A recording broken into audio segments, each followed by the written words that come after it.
ನಮಸ್ತೆ. ನನ್ನ ಹೆಸರು ಗಿರೀಶ್ ಅಂತೇಳಿ. ನಾನು ಜಮಖಂಡಿ ತಾಲೂಕಿನಿಂದ ಬಂದಿರೋದು. ನಾನು ಒಬ್ಬ ಖಾಸಗಿ ಶಾಲಾ ಶಿಕ್ಷಕನಾಗಿದ್ದು, ನನಗೆ ಆಧ್ಯಾತ್ಮಿಕದಲ್ಲಿ ಒಂದು ಸ್ವಲ್ಪ ಆಸಕ್ತಿ ಮೊದಲಿಂದ ಇತ್ತು. ಸೊ ಅದಕ್ಕೆ ನಾನು ಹುಡುಕ್ತಾ ಇದ್ದೆ. ಸೊ ಆವಾಗ ನನಗೆ ಸಿಕ್ಕಿದ್ದು ಒಂದು ನನ್ನ ಅದೃಷ್ಟನ ಅಂತ ಹೇಳ್ಬೋದು. ಯಾಕಂದರೆ ಗುರುಜಿಗಳು ಸಿಕ್ಕಿದ್ದು ನಾನು 7 ಜನ್ಮದ ಪುಣ್ಯನ ಅಂತ ನಾನು ಹೇಳೋಕ್ಕೆ ಇಷ್ಟಪಡ್ತೀನಿ.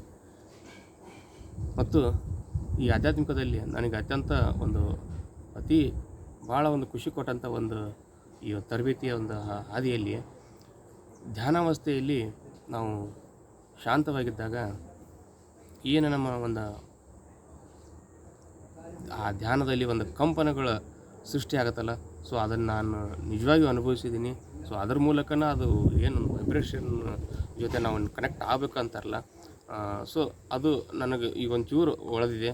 ಸೊ ಇನ್ನೂ ಒಂದಿಟ್ಟು ಅದರಲ್ಲಿ ಮುಂದೆ ನಾನು ತಲ್ಲೀನನಾಗಿ ಪ್ರಕೃತಿಯ ಒಂದು ಮಡಿಲಲ್ಲಿ ಕೂಡ ನಾನು ಒಬ್ಬ ಪ್ರಕೃತಿಯ ತಾಯಿಯ ಒಂದು ಮಗುವಾಗಿ ಆ ಒಂದು ಶಕ್ತಿಯನ್ನು, ಆ ಒಂದು ವಿದ್ಯೆಯನ್ನು ನನಗೆ ಪಡೀಲಿಕ್ಕೆ ಇನ್ನೂ ತುಂಬ ನನಗೆ ಹಸಿವಿದೆ.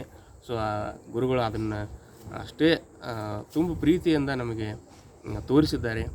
ಸೊ ಅದಕ್ಕೆ ನಾವು ಗುರುಗಳಿಗಂತೂ ನಾವು ಸದಾ ಚಿರಋಣಿಯಾಗಿದ್ದೀವಿ. So thank you.